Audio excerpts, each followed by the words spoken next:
সাইকেলের টাওয়ারে লুকানো কোটি টাকার সোনা এবং যেটা জানা যাচ্ছে প্রায় 1 কোটি 2 লক্ষ টাকা মূল্যের সোনা পাচার করার চেষ্টা করছিলেন চোরা কারবারিরা।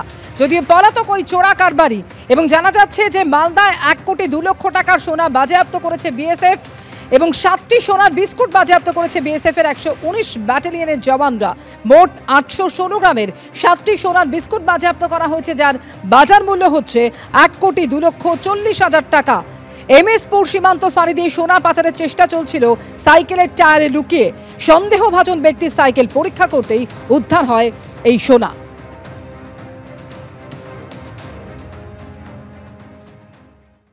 সুপ্রিম কোর্টের নির্দেশে 26,000 চাকরি বাতিল হয়ে যাবার পর নতুন করে শুরু হয়েছে নিয়োগ প্রক্রিয়া, কিন্তু সেই নিয়োগের পরীক্ষার বৈধতা নিয়েও সর্বোচ্চ আদালতে উঠে গেল প্রশ্ন। ফের সুপ্রিম কোর্টের প্রশ্নের মুখে পড়তে হলো এসএসসিকে।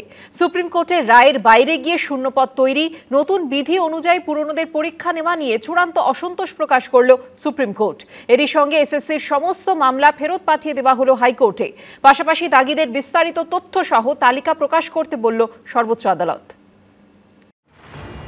এসএসসি চাল কাঁকড় আলাদা করতে না পারায় আগেই চাকরি গেছে 26,000-এর। তারপর সুপ্রিম কোর্টের নির্দেশে নতুন করে পরীক্ষা, ফল প্রকাশ, নথি ভেরিফিকেশন, ইন্টারভিউর মধ্যেই প্রশ্নের মুখে এসএসসি নতুন করে নেওয়া পরীক্ষা। সুপ্রিম কোর্টে ভর্ৎসিত হল স্কুল সার্ভিস কমিশন, ফের কাঠগড়ায় তাদের ভূমিকা। এর ফলে এসএসসির নবম, দশম ও একাদশ, দ্বাদশের নতুন করে নেওয়া পরীক্ষার বৈধতা নিয়েও প্রশ্ন উঠে গেল। নতুন করে পরীক্ষা দেওয়ার পরও চাকরিহারা যোগ্যদের ভবিষ্যৎ অনিশ্চিত হয়ে গেল। নতুন যারা এসএসসির পরীক্ষা দিয়েছিলেন তাদের কি হবে তা নিয়েও উঠল প্রশ্ন। অর্থাৎ 5,25,000 পরীক্ষার্থীর ভাগ্যে কি আছে তা নির্ভর করছে আদালতের ওপর। আজকে আদালতের অবজারভেশন খুব পরিষ্কার যে আসলে এই যে নতুন ভ্যাকেন্সি অ্যাড করে এই যে পুরো জটিলতা তৈরি করেছে, এটা এসএসসির পক্ষ থেকে করা হয়েছে। বুধবার সুপ্রিম কোর্টের বিচারপতি সঞ্জয় কুমার এসএসসির আইনজীবীকে বলেন, আমরা আমাদের রায় বলেছিলাম যে নতুন করে নিয়োগ প্রক্রিয়া সংগঠিত করতে হবে। আমরা আপনাদের বলিনি যে নতুন শূন্যপদ তৈরি করে নতুন প্রার্থীদের নিয়ে আসুন। আপনারা সেটা করেছেন। আপনারা নতুন বিধি নিয়ে এসেছেন। আপনারাই নতুন শূন্যপদ তৈরি করেছেন। সুপ্রিম কোর্ট তার পর্যবেক্ষণে আরও বলে, মূল যে মামলার রায় ছিল সেখানে কোথাও বলা হয়নি নতুনদের নিয়োগ করতে হবে। সুপ্রিম কোর্ট কোথাও বলেনি নতুন চাকরি প্রার্থীরা অংশ নিতে পারবেন। নতুন করে যে শূন্যপদ তৈরি করা হলো সেই সিদ্ধান্ত নিয়েছে এসএসসি। সুপ্রিম কোর্ট তার রায়ে এটা বলেনি। নতুন নিয়ম ওদের কে বার করতে বলেছে? সেটা না করে এসএসসি যাতে আরো জট পেকে যায় পরীক্ষায়, সেই ব্যবস্থা করে দিয়েছে। নতুন বিধি তৈরি করা নিয়ে এসএসসির আইনজীবীর উদ্দেশ্যে সুপ্রিম কোর্টের বিচারপতি সঞ্জয় কুমার বলেন, সুপ্রিম কোর্টের রায়ের উদ্দেশ্য ছিল যারা চিহ্নিত দাগী নন তাদের জন্য নতুন নিয়োগ প্রক্রিয়া সংগঠিত করা। আদালতের রায়ে এদের চাকরি বাতিল হয়েছে, তারা আবার সুযোগ পাবেন, কিন্তু তার মানে এই নয় যে তাদের জন্য নতুন বিধি প্রযোজ্য হবে। এসএসসির আইনজীবী কল্যাণ বন্দ্যোপাধ্যায় আদালতে বলেন, শিক্ষকতার অভিজ্ঞতা থাকলে তাদেরকে বাড়তি নম্বর দেওয়া হচ্ছে। 1 বছরের অভিজ্ঞতা থাকলে 2 নম্বর, 5 বছরের শিক্ষকতার অভিজ্ঞতা থাকলে 10 নম্বর দেওয়া হচ্ছে। চিহ্নিত দাগী নন এমন কোনো চাকরি প্রার্থী লিখিত পরীক্ষায় 26 বা 30 পেয়েছেন, কিন্তু তাদের অভিজ্ঞতার জন্য 10 নম্বর যোগ করা হলেও তা নতুন চাকরি প্রার্থীদের থেকে কম। এর প্রেক্ষিতে সুপ্রিম কোর্ট বলে, আমরা শুধু বলছি যে নতুন বিধির জন্য চিহ্নিত দাগী নন এমন প্রার্থীদের যেন বঞ্চিত না হতে হয়। আমরা প্রথম থেকে এই দাবি করেছি যে 16 ক্যান্ডিডেটদের নিয়ে আলাদা গেজেট পাবলিশ হোক এবং 16 ক্যান্ডিডেট মানে যারা আনটেন্টেড টিচার তাদেরকে দিয়ে ফ্রেশ সিলেকশন হোক। আমরা এখনও রাজি, আমরা এখনও বলছি 16 সিট 16 ক্যান্ডিডেট আলাদা করে দিক, আমাদের কোনো আপত্তি নেই, আমরা অনেক খুশি হব। এরই সঙ্গে এসএসসির শিক্ষক নিয়োগ সংক্রান্ত সব মামলা কলকাতা হাইকোর্টে ফেরত পাঠিয়ে দিয়েছে সুপ্রিম কোর্ট। সেই সঙ্গে নির্দেশ দিয়েছে বিস্তারিত তথ্য সহ দাগীদের তালিকা প্রকাশ করতে হবে এসএসসিকে। সৌভিক মজুমদার, বিজেন্দ্র সিংহ, অনির্বাণ বিশ্বাসের রিপোর্ট, এবিপি আনন্দ। শিক্ষক নিয়োগ করার কথা যাদের, সেই এসএসসির ভূমিকায় বারবার প্রশ্নের মুখে। দুর্নীতিতে যোগ, দুর্নীতিগ্রস্তদের সমর্থন, অস্বচ্ছতা বজায় রাখা, অদক্ষতা, সব অভিযোগ উঠেছে তাদের বিরুদ্ধে। আর তার খেসারত দিতে হচ্ছে চাকরির আশায় থাকা লক্ষ লক্ষ যুবক যুবতীকে। দুর্নীতিতে যোগ, দুর্নীতিগ্রস্তদের সমর্থন, অস্বচ্ছতা বজায় রাখতে মরিয়া।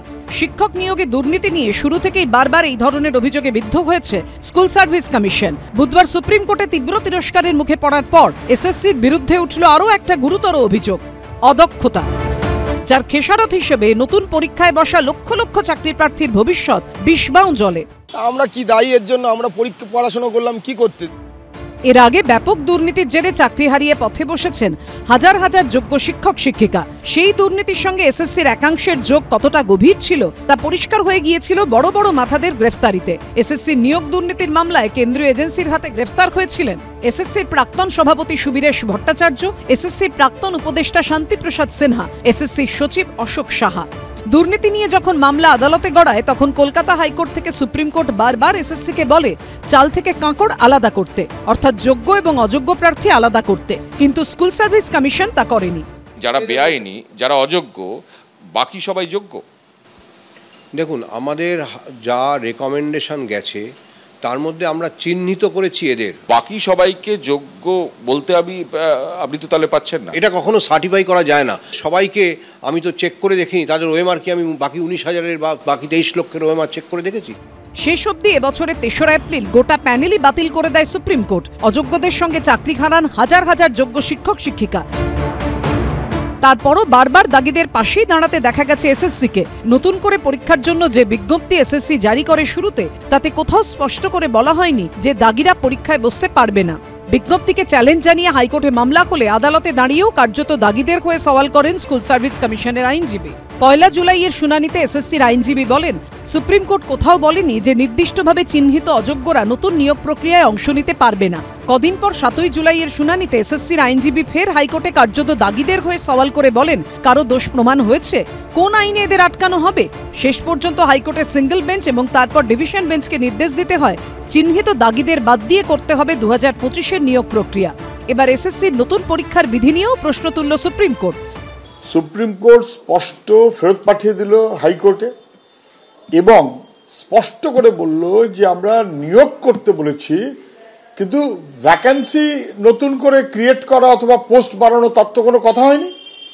বেঠিক, বেআইনি, বেনিয়মী, এগুলো সব জেনে বুঝে করছে এসএসসি। রাম বামের যৌথ নেক্সাস ক্রমান্বয়ে মামলা করে আদালতকেও তিতিবিরক্ত করে তুলেছে।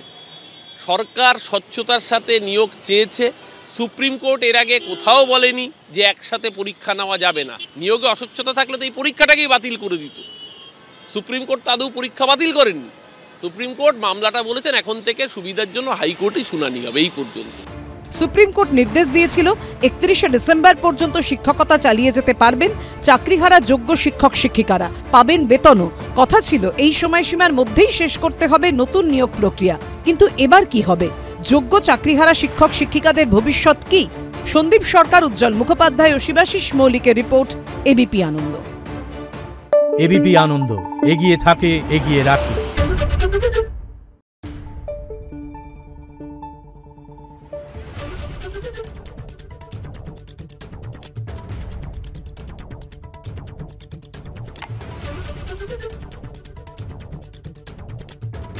Thank you.